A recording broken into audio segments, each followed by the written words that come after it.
शांति।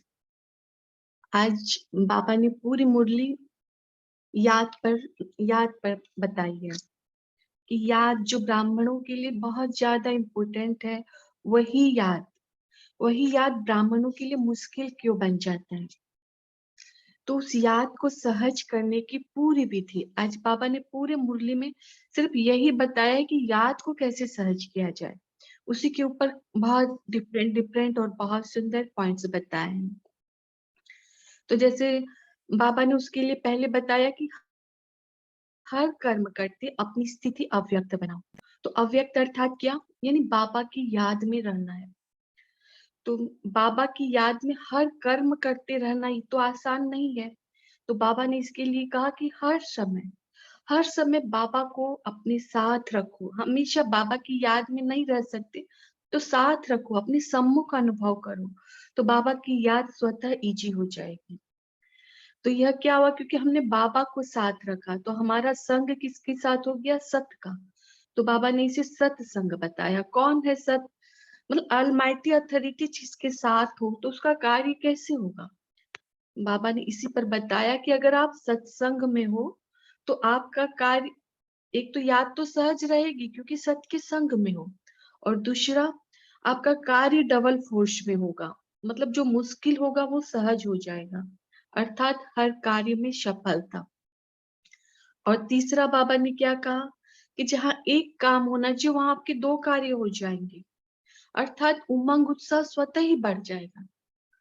तो इसीलिए बाबा ने सत्संग के बारे में भी बताया। और बाबा ने एक और कहा कि पावरफुल ब्लॉक, एक ब्लॉक लगा दो जिससे कि सारे रास्ते ब्लॉक हो जाए, जित कहीं से किसी को आने की कोई मार्जिन ना बाकी रहे। तो वो पावरफुल ब्लॉक बाबा ने चित्र के बारे में बताया है। और हर कर्म में बाबा ने कहा कि साथ भी रखो और बाबा के हाथ में अपना हाथ दे दो, जिससे बेफिक्र हो जाएंगे, हर कार्य में निश्चिंत हो जाएंगे, जिम्मेवार बाबा हो जाएगा। और लास्ट में बाबा ने ये भी बताया कि अपने अंदर जो किचड़ा है, क्योंकि अगर किचड़ा साफ नहीं होगा तो याद कैसे होगी। किचड़ा यानी व्यर्थ संकल्प और जो पुराने मायावी बातें हैं, संस्कार हैं, वो सब अगर नहीं निकलेंगे तो फिर बाबा की याद रहना आसान नहीं होगा। इसके लिए बाबा ने उसके भी उपाय बताए कि कैसे हम अपने अंदर से वो व्यर्थ संकल्पों को, सारे कीचड़ों को भस्म कर सकते हैं। तो आज हम बाबा के महावाक्यों के द्वारा मुरली सुनते हैं। आज की डेट है 21/1/23 और मुरली की डेट है 4/7/71। मुरली का टाइटल है याद की सहज विधि। बाबा कहते हैं, हाँ सभी बैठे हैं तो किस स्टेज की स्थिति में स्थित है। इस समय की आपकी याद की स्टेज कौन सी है, कौन सी कहेंगे। तो सभी अपना चेक करते हैं कि हमारी स्टेज कौन सी है। क्या हम आत्मिक स्थिति में बैठे हैं, क्या हम बाबा की याद में बैठे हैं या नहीं, सभी चेक करते हैं। फिर बाबा कहते, क्या इस स्थिति में डबल याद है व सिंगल है। बाबा ने डबल क्यों कहा, इस पर थोड़ा विचार सागर करेंगे। इस समय की स्टेज को कर्मातीत व फरिश्तेपन की स्मृति की स्टेज कहेंगे। बाबा ने कहा आप बैठे हो, मुरली सुन रहे हो, मतलब डबल तो हुआ ना, एक तो मुरली सुन रहे हैं, दोबारा बाबा सम्मुख है तो बाबा की याद भी है। तो बाबा ने कहा क्या इस स्टेज को कर्मातीत व फरिश्तेपन की स्टेज कहेंगे। जो अव्यक्त स्थिति के सिवाय और कोई स्टेज समझते हैं वह हाथ उठाओ। बाबा पूछ रहे, अगर आपको लगता है कि ये स्थिति आपकी अव्यक्त स्थिति नहीं है तो वो जो ये समझते हैं वो हाथ उठाए। सारे दिन में ऐसी अव्यक्त स्थिति में रह करके कर्म कर सकते हो। बाबा पूछ रहे हैं कि जैसे अब भी आपकी अव्यक्त स्थिति है, क्या वैसे हम हर कर्म करते रह सकते हो। तो बच्चों ने कहा नहीं। तो फिर बाबा कहते हैं कि अभी जो लिख रही हो, जब बाबा की मुरली सुनते हैं तो लिखते हैं ना पॉइंट्स को, तो वही बाबा कहते हैं जो अभी लिख रही हो यह भी तो कर्म है ना। तो अभी कर्म करते हुए ऐसी स्टेज नहीं रह सकती। तो बाबा ने कहा अभी जैसे अब लिख रहे हो तो क्या अभी अव्यक्त स्थिति नहीं है, बाबा की याद की स्टेज नहीं है? तो बच्चों ने कहा कि बाबा अभी तो आप सम्मुख हो ना, तो क्यों जब लिख रहे हैं तब तो बाबा सम्मुख हो, हर कर्म के समय तो बाबा सामने नहीं होता है। तो बाबा फिर कहते हैं कि अगर सदैव समझो बाबा हमारे साथ ही है, सम्मुख है, तो फिर सदैव रहनी चाहिए। अगर हमेशा बाबा को सम्मुख रखेंगे तो अव्यक्त स्थिति तो स्वतः बनेगी ना। तो वह लोग जब ऐसे वायुमंडल में खास अटेंशन रख कर जाते हैं तो यह अटेंशन ही इन्हों की सेफ्टी का साधन बन जाता है।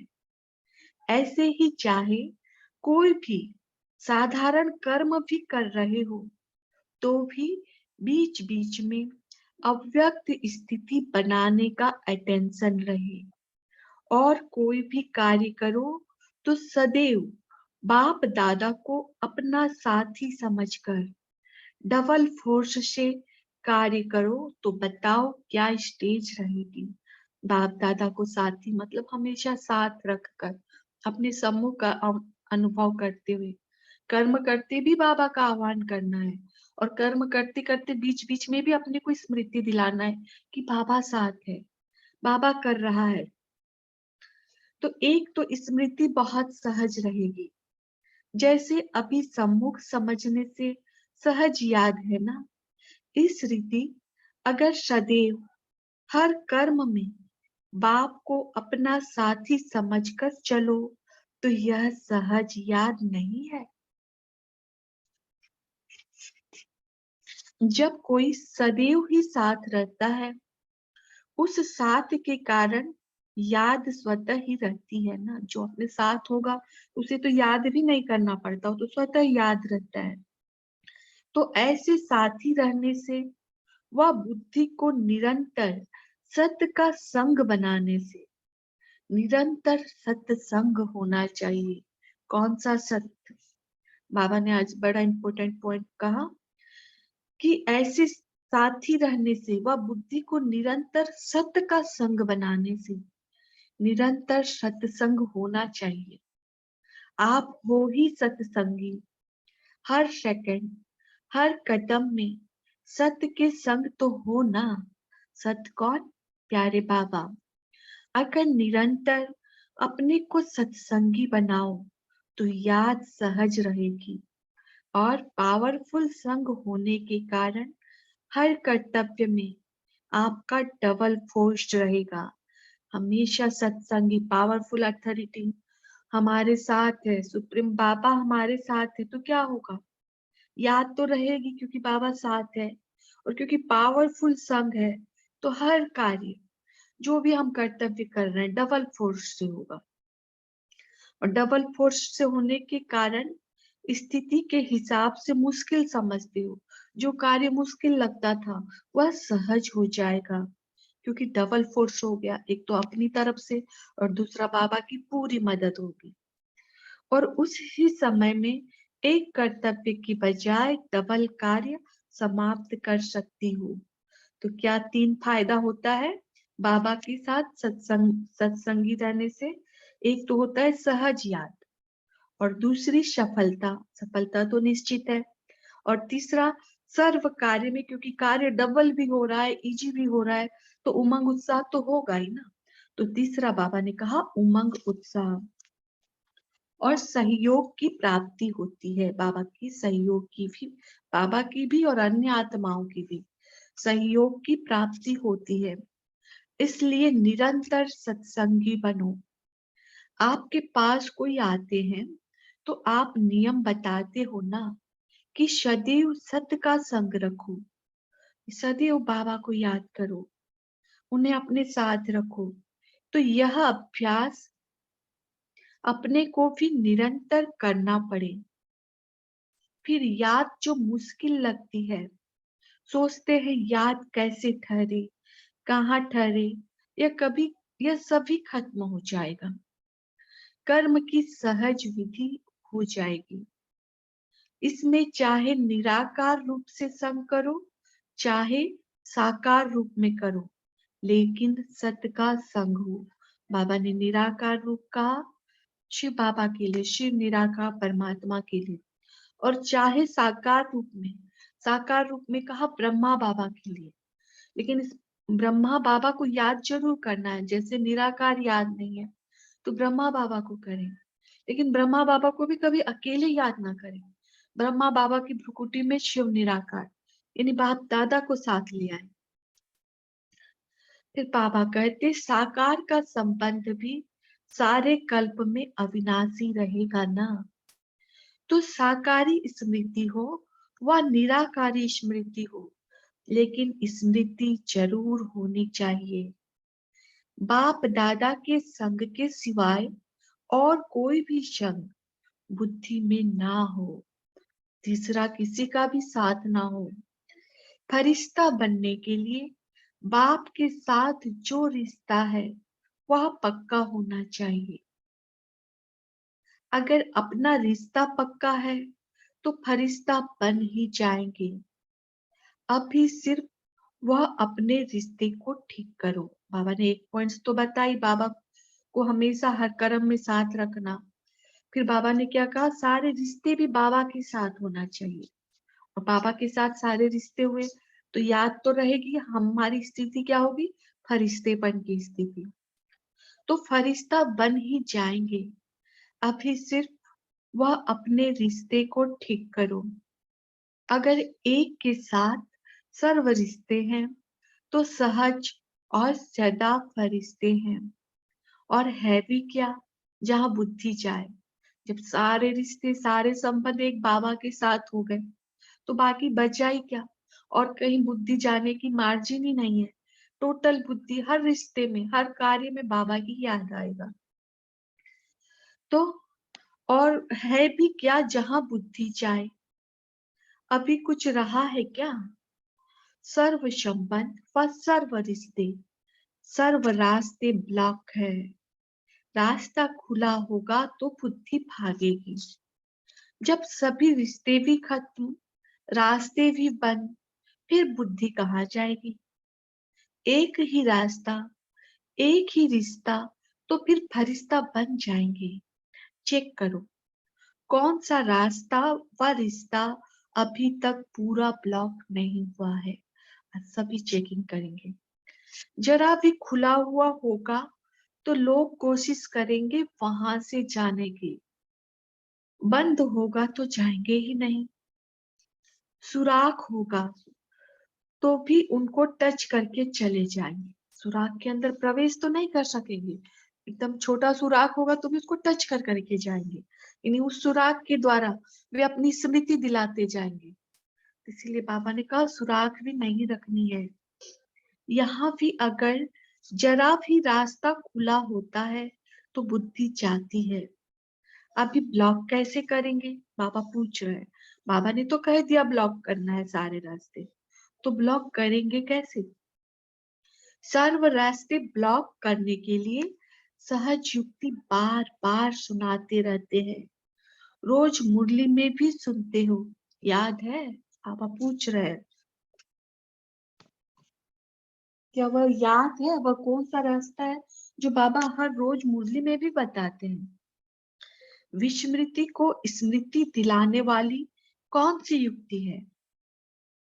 एक ही चित्र है जिसमें बाप दादा और वर्षा आ जाता है, अर्थात वह चित्र है वही बड़ा ब्लॉक है। हर मतलब पूरे बुद्धि में वही ब्लॉक लगा दो तो फिर सारे रास्ते ब्लॉक हो जाएंगे। और जिस गली से भी जाओगे तो वही चित्र दिखाई देगा और उसके सिवाय कुछ याद ही नहीं रहेगा। इसीलिए बाबा ने कहा एक ही चित्र है जिसमें बाप दादा और वर्षा आ जाता है। अगर यह चित्र सदैव सामने रखो तो और सभी रास्ते ब्लॉक हो जाएंगे। जो भी चित्र व लिटरेचर आदि छपाते हो तो आप यही ब्लॉक डालते हो ना। अगर यही एक ब्लॉक बुद्धि में लगा हुआ हो तो सभी रास्ते ब्लॉक नहीं हो जाएंगे। कोई भी, यह सहज युक्ति है और निशानी भी दी हुई है। यह तो रोज मुरली में सुनते हो। कोई भी मुरली ऐसी नहीं होगी जिसमें यह युक्ति ना हो प्राय रहती है। यह बहुत सहज है। छोटे बच्चों को भी कहो कि यह चित्र सदैव अपनी स्मृति में रखो, तो वह भी कर सकते हैं। भले बैज लगाते हैं, बैज में भी वह चित्र होता है। भले बैज लगाते हो, लेकिन अभी बुद्धि में स्मृति स्वरूप बनो। इस एक ही चित्र के स्मृति से सब स्मृतियां आ जाती है। सारे ज्ञान का सार भी इस एक चित्र में समाया हुआ है। रचयिता और रचना के ज्ञान से यह प्राप्ति हो गई ना। जितना इन सहज युक्तियों को अपनाते जाएंगे, तो फिर मेहनत सरल हो जाएगी। मूंझो नहीं, याद किसको कहें, क्या याद करें, पता नहीं यह याद होती है व नहीं। बच्चे बहुत कंफ्यूज होते हैं। तो बाबा ने कहा, जानबूझकर अपने को मुझाते हो। याद क्या है? बाप की याद। वह बाप के, अब बाबा ने बताया कि याद किसको कहते हैं। तो जब बाप की याद, वह बाप के कर्म द्वारा, बाप की याद कर्म द्वारा मतलब बाबा के ऐसे कैसे कर्म थे, ब्रह्मा बाबा के कर्म द्वारा। फिर तीसरा बाबा ने कहा बाप के गुणों द्वारा, बाप की महिमा जो गाते हैं, वो सब बाप की याद है। सभी बाप की याद है। तो वह याद हुई ना। रूप की याद हो, व नाम की, व गुण व कर्तव्य की। क्या कहा बाबा ने? रूप की याद हो, यानी बाबा को उस चित्र के द्वारा बाबा को विजुअलाइज करो, तो रूप के द्वारा। वह नाम की, वह गुण व कर्तव्य की याद तो एक ही हुई। जिस तरह भी याद करो तो बाबा की ही याद हुई। आप लोग बड़ा मुश्किल बना देते हो। याद कोश को मुश्किल मुश्किल करते फोर्स नहीं आता है। कोर्स में ही रह जाते हो, कैसे करे क्या करे, मतलब उसी पर कोर्स चलने लग जाते हैं, प्रैक्टिकल में नहीं ला पाते। उनको सहज करो। बाप के सिवाय कुछ है ही क्या? जब प्रैक्टिकल में सर्वस्नेही बाप को ही समझ लिया, तो फिर उसको याद करने लिए कोई प्लान सोचा जाता है क्या? सहज बात को कभी मुश्किल कर देता है, और कहा अब तक भी रास्ता खुला हुआ है, यानी ब्लॉक नहीं हुआ है। इसलिए बार बार बुद्धि को मेहनत कर लौटाना पड़ता है। इसमें थक जाते हो, माथा भारी हो जाता है, मुश्किल समझ मुश्किलात में पड़ जाते हो। तो सहज तरीका है, पहले इन सभी रास्तों को बंद करो। जैसे गवर्नमेंट ऐलान करती है ना कि यह बंद करो, तो आप लोगों के लिए भी बाप दादा का यही फरमान है कि पहले तो सभी रास्ते बंद करो, फिर मुश्किल से छूट जाएंगे। रास्ते ब्लॉक हुए तो बिल्कुल आसान है याद में ठहरना। मुश्किल है नहीं, लेकिन मुश्किल बना देते हैं। अगर यह अटेंशन समय प्रति समय रखती रही तो मुश्किल नहीं होता। कुछ अलबेलेपन में रहते आए हो, इसलिए अब मुश्किल लगता है। अलबेलेपन की वजह से ही रास्ता ब्लॉक नहीं हो पाता। जैसे छोटेपन में जो बातें सिखाई जाती है, तो वह सहज स्मृति में रहती है। जितना बड़ा होता है, बड़ेपन में कोई बात स्मृति में लाना मुश्किल हो जाता है। छोटेपन की बात हमेशा के लिए दिमाग में रह जाती है। तो इसलिए बाबा कहते हैं, इसमें भी जिन्होंने बचपन से ही, यानी स्टार्टिंग से ही, ज्ञान में आते ही यह अटेंशन रखने का अभ्यास किया है, उन्हों का आज भी नेचुरल याद का चार्ट रहता है। और जो भी इस अटेंशन रखने में शुरू से अलबेले रहे हैं, तो उन्हों को अब मुश्किल लगता है। अब तो बीती सो बीती कर सदैव ऐसे समझो कि मैं बच्चा हूँ, बाप के साथ हूँ। यह समझने से यह बचपन की जीवन स्मृति में रहेगी। जितना यह स्मृति में रहेगा, तो उससे मदद मिलेगी। फिर मुश्किल कार्य सहज हो जाएगा। अभी से ही अपने को एक सेकंड भी बाप से अलग ना समझो, सदैव समझो बाप का साथ भी है और बाप के हाथ में मेरा हाथ भी है। बाबा को साथ रखकर अपना हाथ बाबा को दे दो और निश्चिंत हो जाओ। हमेशा बच्चा समझकर, अगर कोई बड़े के हाथ में हाथ होता है तो छोटे की स्थिति बेफिक्र होती, निश्चिंत रहती है। तो समझना चाहिए हर कर्म में बाप दादा मेरे साथ भी है और हमारे इस अलौकिक जीवन का हाथ उनके हाथ में है, अर्थात जीवन उनके हवाले है, जिम्मेवारी उनकी ही हो जाती है। इस पर दादी जानकी भी बहुत सुंदर करते हैं, हम खुद भी उसको प्रैक्टिकल में लाते हैं। जब भी कोई परेशानी हो जाती है तो हमेशा इन शब्दों को याद रखो कि बाबा मेरा साथी है, बाबा मेरे साथ है, वो बैठा है, वो जिम्मेवार है, वो संभालेगा, वो जिम्मेवार है, मैं निश्चिंत हूँ। सिर्फ ये 4 लाइन मुझ आत्मा को भी हमेशा निश्चिंत कर देती है। हम बाबा को लेटर में भी ये 4 लाइन लिख देते हैं। तो सभी बोझ बाप के ऊपर रख अपने को हल्का कर देना चाहिए। बोझ ही न होगा तो कुछ मुश्किल लगेगा। बोझ उतारने व मुश्किल को सहज करने का साधन है बाप का हाथ और साथ। यह तो सहज है ना।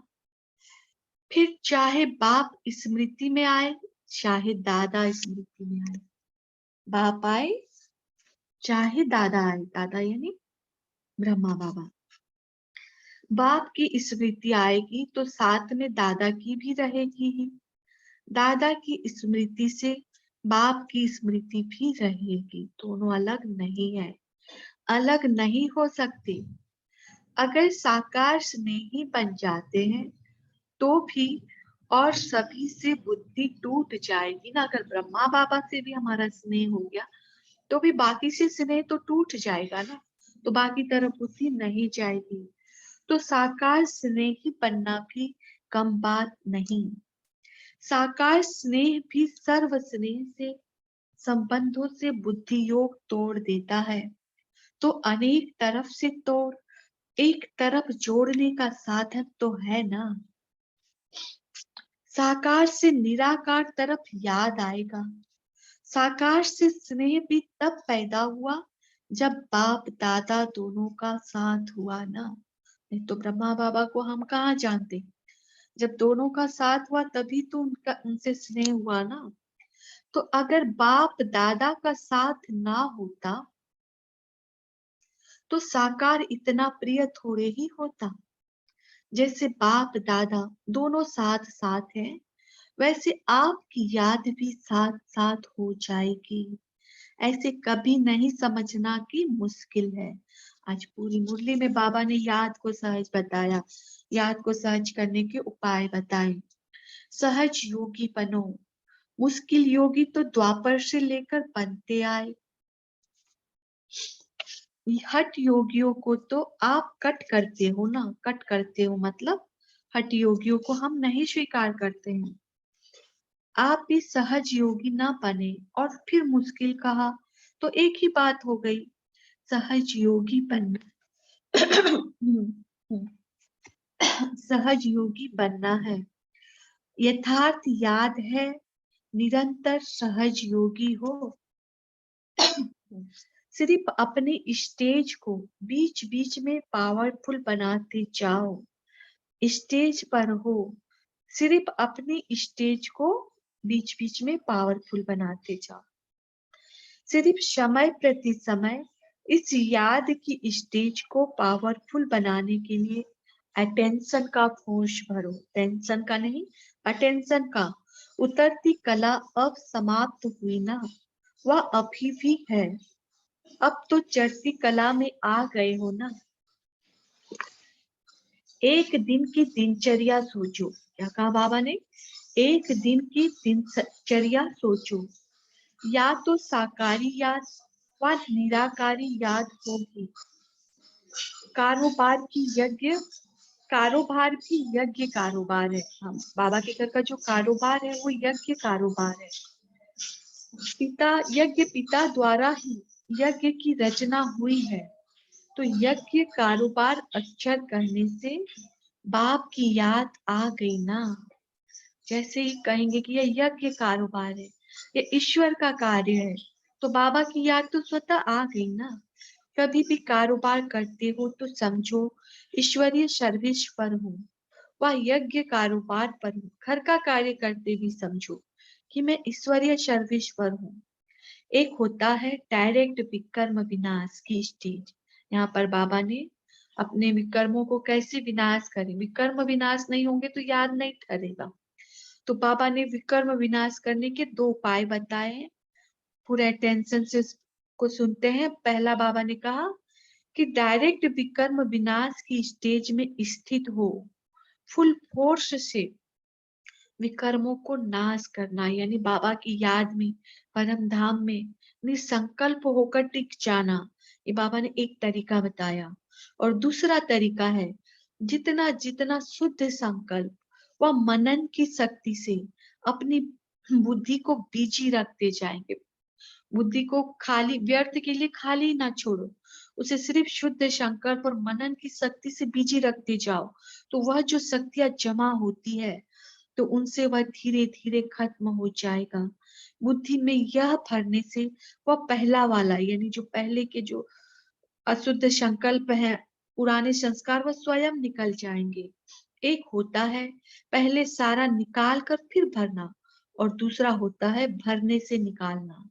अगर खाली करने की हिम्मत नहीं है तो दूसरा भरते जाने से पहला आपे ही खत्म हो जाएगा। वह स्टेज आपे ही बनती जाएगी। एक तरफ भरता जाएगा और दूसरी तरफ खाली होता जाएगा। फिर जो स्टेज चाहते हो वह नेचुरल हो जाएगी। जब चाहो तब हो जाएगी। फुल फोर्स से खाली करने की स्टेज नहीं है। अगर नहीं कर पा रहे तो दूसरा तरीका भी है ना, भरते जाओ तो वह स्वतः खाली हो जाएगा। अभी चढ़ती कला है, यह स्मृति रखो। सभी रास्ते ब्लॉक होंगे तो बुद्धि कहाँ जाएगी नहीं। यज्ञ कारोबार अथवा कर्मणा सर्विस की भी मार्क्स है ना। फिर भी पास विद ऑनर में 100 मार्क्स भी हेल्प देंगे ना। लेकिन जरूरी है जिस समय कारोबार व वाचा सर्विस करनी है तो लक्ष्य यह रखना चाहिए कि यह ईश्वरीय सर्विस है, यज्ञ कारोबार है। तो ऑटोमेटिकली यज्ञ रचयिता की बाप की स्मृति आएगी। और कोई भी कार्य करते हो तो समझो इस कार्य के निमित्त बनाने वाला बैकबोन कौन है, बाबा। तो बैकबोन है, भले मैं निमित्त हूँ लेकिन बैकबोन कौन है। बिना बैकबोन आप शरीर में ठहर सकते हो क्या? बिना बैकबोन के आप कोई कर्म में सफलता भी नहीं पा सकते। कोई भी कार्य करते सिर्फ यह सोचो मैं निमित्त हूँ। कराने वाला कौन है? जैसे भक्ति मार्ग में शब्द उच्चारण करते थे करण करावनहार, लेकिन वह दूसरे अर्थ से करते थे। लेकिन इस समय जो भी कर्म करते हो उसमें करण करावनहार तो है ना। कराने वाला बाप है, करने वाला निमित्त है। अगर यह स्मृति में रख कर्म करते हैं तो सहज स्मृति नहीं हुई। हमेशा कराने वाले को याद रखो। निरंतर योगी नहीं हुए फिर कभी हंसी में नीचे आएंगे भी तो ऐसे अनुभव करेंगे जैसे हूबहू स्टेज पर कोई एक्टर होते हैं।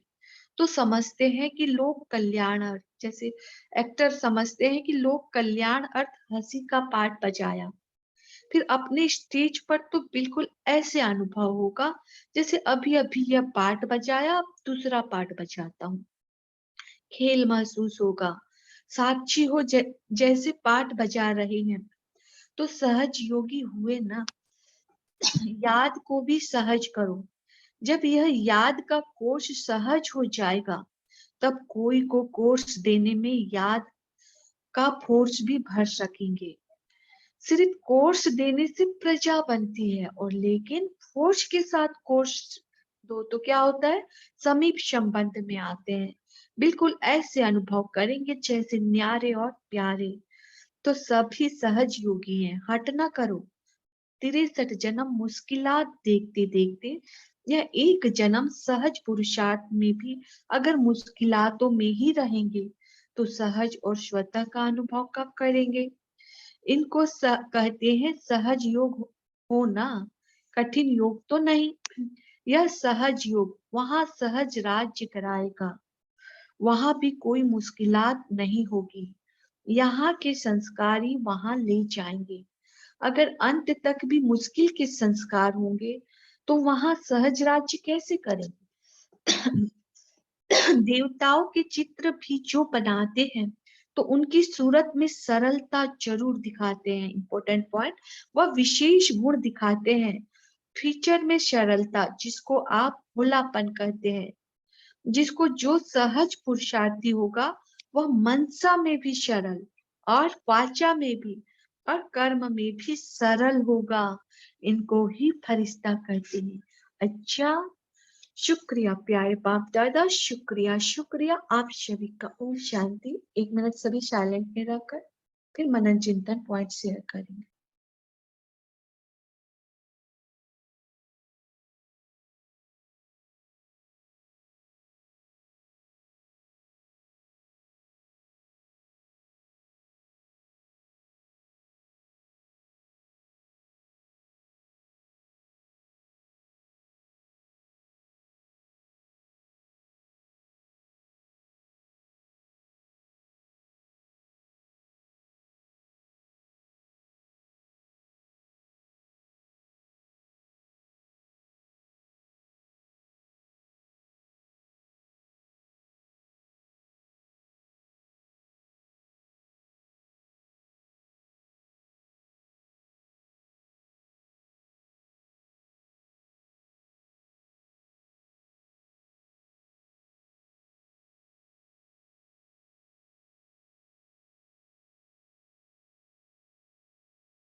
ओम शांति। ललिता बहन, आप यहाँ पर होस्टिंग कीजिए।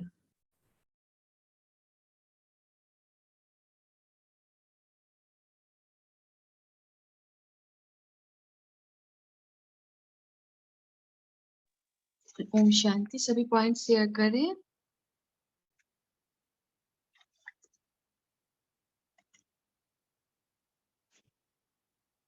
आज बाबा ने याद पे पूरी मुरली बाबा की याद पर है, तो याद के बहुत सारे पॉइंट्स दिए हैं। तो बताइए वृंदा बहन जी।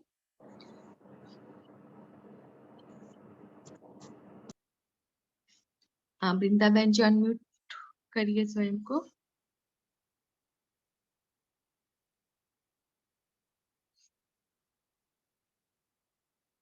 अनम्यूट हो रहा है ना।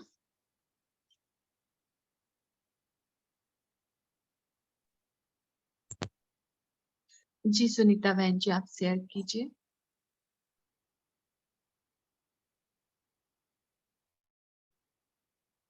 जिन्होंने हैंड रेज के, प्रीति बहन जी आप शेयर कीजिए। याद के ऊपर बाबू ने क्या पॉइंट्स हाँ, दिए हैं। ओम शांति। हाँ आज बाबा ने कहा निरंतर सत्संगी बनो। मतलब हम कोई आते हैं तो उनको भी यही ज्ञान देते हैं कि सत का संग करो, हर अच्छे के संग में रहो। पर हमें अपने लिए भी निरंतर सत्संगी के संग में रहना है। मतलब वही बाप की याद में रहना है। तो अगर बाप को याद करेंगे तो दादा भी स्वतः ही याद आएंगे। और याद की कई तरीके बताए। एक तो एक के साथ सर्व रिश्ते रखने हैं, तो बुद्धि में स्वतः ही बाप और दादा की याद रहेगी। तो एक ही रास्ता है, एक ही रिश्ता। और दूसरा, एक ही चित्र सदा। मतलब मुरली में भी हमेशा आता है यही बातें कि एक बाप दादा को याद करो, बाप दादा के साथ में परम धाम में हूँ। और दूसरा, वर्षा को याद करते रहेंगे। तो बाप दादा से मुझे क्या वर्षा मिल रहा है, सतयुग का वर्षा मिल रहा है और अभी की संगम युग की जो प्राप्तियां हो रही हैं। तो ये स्मृति में इस तरह से और बुद्धि में चलता रहेगा। तो मैं निरंतर बाबा के साथ ही हूँ। और जब साथ में हूँ, साथ हाथ में साथ है तो बस फिर मेरे नो व्यर्थ और बुद्धि बिजी रहेगी और उसी में मेरा सत्संग लगा जी रहेगा। ओम जी शांति। साधना बहन जी। ओम शांति। आज बाबा ने कहा कि अगर ये सदैव समझो कि बाबा हमारे साथ ही है, सम्मुख है, तो फिर याद सदैव रहेगी। तो यह अटेंशन कि मेरे साथ ही बाबा चल रहा है, ये हमें बीच बीच में अव्यक्त स्थिति बनाने में अटेंशन रहे। तो कोई भी कार्य करें तो सदैव बाप दादा को अपना साथी मान के चलेंगे तो डबल फोर्स से कार्य होगा, और डबल फोर्स से कार्य होगा तो निरंतर साथी को साथ रखने से, बुद्धि निरंतर सत्य के संग में रहने से निरंतर सत्संग होगा। तो एक तरीका बाबा ने ये कहा कि हर समय बाबा को अपना साथी मान के चलना है। ओम शांति। जी जयंत, जिन्होंने हैंड रेज किया है ना, जयंत 106 जयंत। ओम शांति। आज बाबा ने बाबा को याद करने के वेरियस तरीके बताए हैं। पूरे मुरली में बाबा ने याद कैसे रखना इसके बारे में बहुत गंभीरता से बताया है। उनमें से बाबा ने कहा है कि व्यर्थ को याद मत करो और व्यर्थ को समाप्त करो। व्यर्थ को समाप्त करने के दो तरीके हैं। एक कि पूरा अपना मन बुद्धि खाली करो और बाबा की याद करो। और दूसरा बताया कि खाली नहीं होता तो उसमें शुभ संकल्प भरते जाओ, और शुभ संकल्प को भरते भरते व्यर्थ निकल जाएगा और हमेशा बाबा की याद में रहेंगे। ओम शांति। जी ज्योति बहन जी शेयर करें। जी ओम शांति। ये जो सेकंड तरीका है ना, ये मेरे से हुआ है और इसका रिजल्ट भी सुंदर आया, क्योंकि व्यर्थ खत्म नहीं हो रहा था। मैं बाबा को लेटर लिख रही थी इसको 1 साल पहले, तो बाबा ने ऐसे ही मुझे सेवा दी ऑनलाइन कि इतना सेवा में बिजी हो गई और कब वो व्यर्थ मेरे से दूर हो गया और उस सेवा से जो दुआएं मिली मैं कितनी आगे बढ़ गई। तो ये जो सेकंड तरीका है मेरे लाइफ में अप्लाई हुआ है। ओम शांति। जी पूरे ब्राह्मण परिवार में होता है ये चीज, बहुत सुंदर। बाला साहेब भाई जी आप शेयर करें। ओम शांति। हाँ, ओम जिन्होंने शांति दीदी। ओम हाँ जी शांति। हाँ, बाबा ने आज बताया कि मुश्किल से याद नहीं करना है, सहज याद करना है, सहज योग होना चाहिए, क्योंकि द्वापर से आप मुश्किल में ही याद करते आए हैं। तो अभी संगम युग है, संगम युग पर बाप को याद करने के लिए सहज याद होनी चाहिए। सहज याद का बाबा ने आज अनुभव किया है। ओम शांति। राज लक्ष्मी बहन जी। ओम शांति। हाँ जी। सहज याद के लिए बाबा ने आज बहुत सारे युक्तियां बताए। बाप दादा का संग के सिवाय और कोई भी संग बुद्धि में ना हो, और फरिश्ता बनने के लिए बाबा के साथ जो रिश्ता है वो पक्का होना चाहिए। फरिश्ता मतलब सब रिश्ते से परे रहना, मन बाहर का जो भी संबंध है सबसे न्यारे होकर एक बात से बुद्धि योग लगाना है। अगर अपना रिश्ता पक्का है तो फरिश्ता बन जाएंगे। और सर्व संबंध सर्व रिश्ते एक बाप से रहना है। अगर कोई ब्लॉक करे तो हम चेक करना है किसी संबंध में ब्लॉक हो जाए, इसलिए हम अलर्ट रहना, सर्व संबंध एक बाप से लगाए ना। जी सर्व रिश्ते खत्म हो गए तो सारे एक बाप से बुद्धि योग लगाते, एक बाप दूसरा ना कोई। तो बुद्धि योग सदा बाबा के साथ ही लगाना है, बाप और दादा के सिवाय और कोई बुद्धि में ना आए। ओम शांति। जी बहन जी। वृंदा बहन जी शेयर करें। बाबा कहते हैं अगर सदैव हर कर्म में बाप को अपना साथी समझकर चलेंगे तो क्या हमारी याद सहज नहीं होगी।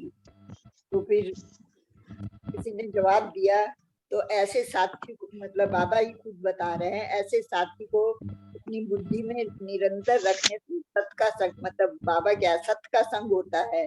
तो जब निरंतर सत का संग होगा तो आप ही सत्संगी बन जाएंगे, और निरंतर को सत्संगी बनाओ तो याद भी सहज रहेगी और क्योंकि डबल फोर्स हो जाता है ना, हर कर्तव्य में हमारा डबल फोर्स हो जाएगा, तो वो याद अपने आप ही सहज हो जाएगी।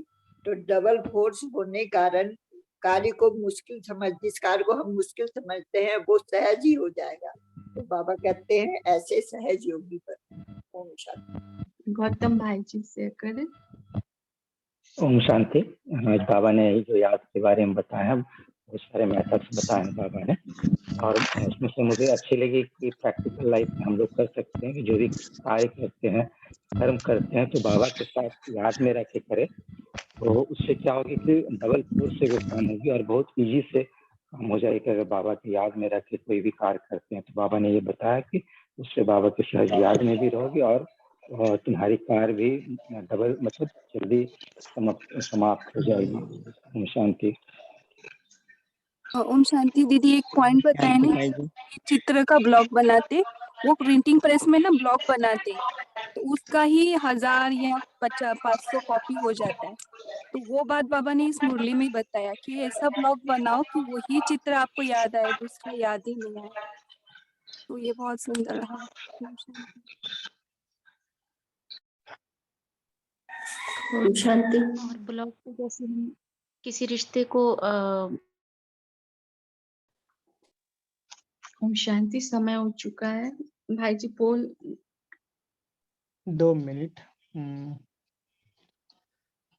जैसे आप सबको पता है कि कुछ जो हमारे इस अभी जो आज का जो एक प्रोग्राम होने वाला है शाम को 8:30 बजे, तो खास हमारे बीच में कल्पना दीदी जी ग्लोबल हॉस्पिटल माउंट आबू से, उसको हमने आज खास उनको शाम को 8:30 बजे बुलाया है, और वो स्पेशल थोड़ा काउंसलर भी है, तो इसलिए हमने उस सब्जेक्ट भी थोड़ा सा अलग किया है। ईश्वरीय ज्ञान और योग को सहज तरीके से समझना और अपनाना। तो आप सबको रिक्वेस्ट है कि आज सभी ग्रुप में हम पोस्ट करेंगे सुबह 9 बजे, तो आपको जिनको भी भेजना है भेज सकते हैं। तो बहुत अच्छा क्लास है, तो आप सब मिस नहीं करना। और कल सुबह जिनको अमृत वेला पॉसिबल है 3 से 5 बजे तक आप इसी आईडी पर, जूम आईडी पर आ सकते हैं, क्योंकि हर संडे हम रखते हैं ना, तो बहुत जनों की रिक्वेस्ट थी, इसलिए ये भी थोड़ा एक चालू किया है। उसमें खास मनसा सेवा वगैरह हम करेंगे। ठीक है जी। ललिता बहन जी, आप थोड़ा होमवर्क देना।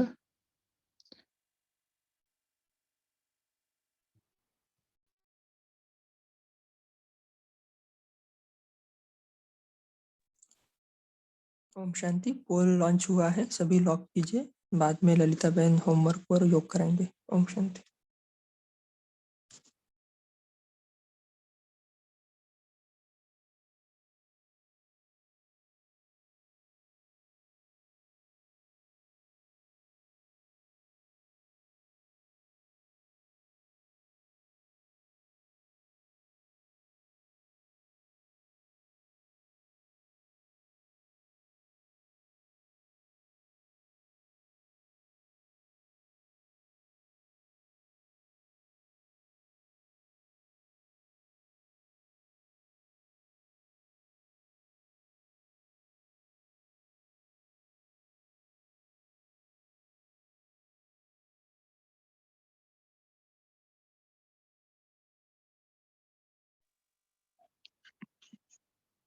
ओम शांति।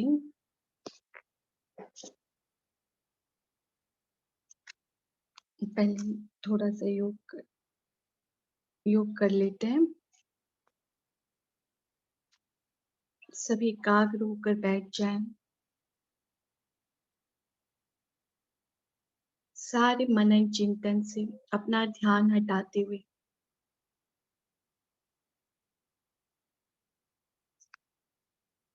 पूरा ध्यान स्वयं पर एकाग्र करें।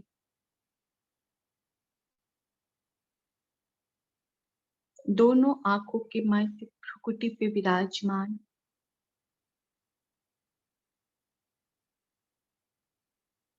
मैं बाबा की नूरे रतन आत्मा हूँ।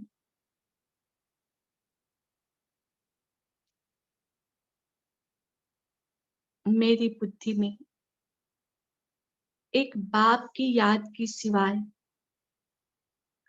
और किसी की याद नहीं है।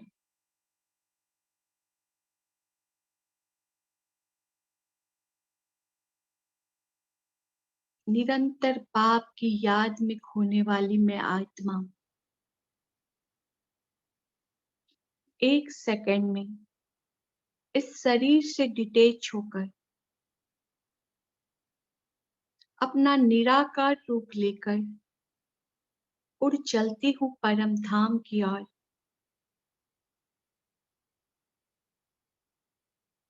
बहुत ऊपर और ऊपर जाती हुई मैं अति तेजस्वी सूक्ष्म सितारा पहुंच जाती हूँ परम धाम में, उस लाल प्रकाश की दुनिया में,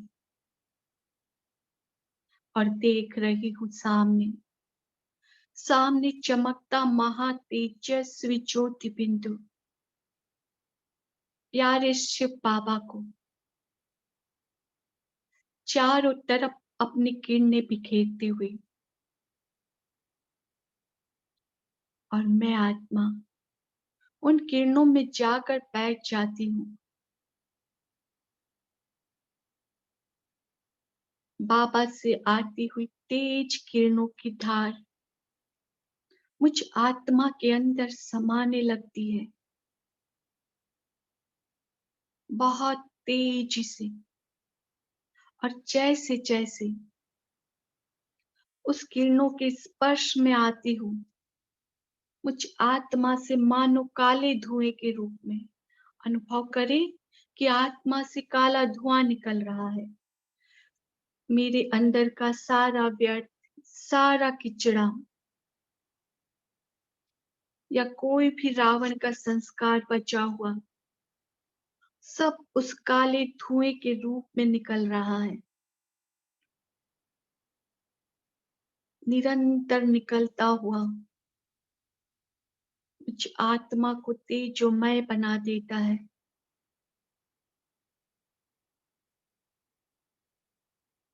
अब बाबा से आती हुई सातों गुणों की किरणें, सर्व शक्तियों की किरणें मुझ आत्मा को भरने लगती है। मैं आत्मा उन सर्व गुणों और शक्तियों से भरपूर होने लगती हूँ और नीचे उतरते हुए वापस अपने इस स्थूल देह में प्रवेश कर जाती हूँ। अपने तख्त पर विराजमान हो जाए। शांति। आज बाबा ने पूरी मुरली में याद की विधि बताई है, तो आज ऐसे तो हम कोई सा भी पॉइंट्स ले सकते हैं कि किस हिसाब से बाबा की याद सहज रहे। तो निराकारी और बाबा को मतलब सूक्ष्म वतन में जाकर बाबा के ब्रह्मा बाबा के बाप दादा के रूप में अव्यक्त बाप दादा को देखें और उस बाबा को याद करते हुए फिर हम जो भी कर्म करें तो हर कर्म करने से पहले बाबा को आह्वान करें, अपने पास बुलाएं और अनुभव करें बाप दादा मेरे साथ हैं। कर्म स्टार्ट हो जाएगा, बीच बीच में भूल ही लग जाती है, मैक्सिमम होता है, तो बीच बीच में हमेशा और एक सेकंड रुक कर याद करें कि बाबा मेरे साथ है। आज कोई भी कर्म, कोई भी, या तो खाना पीना, कोई भी कर्म बिना बाप दादा को साथ लिए नहीं करना है, टोटली बाप दादा के साथ। ओम शांति।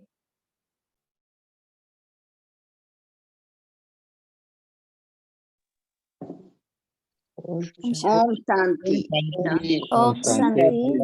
ओम शांति। शुक्रिया ओम बाबा। शांति। Nice Have a good day to शुक्रिया all. very much, शुक्रिया, thank you, have a nice day. शुक्रिया। to drop Dana. Thank you बाबा, थैंक यू। शांति। ओम शांति।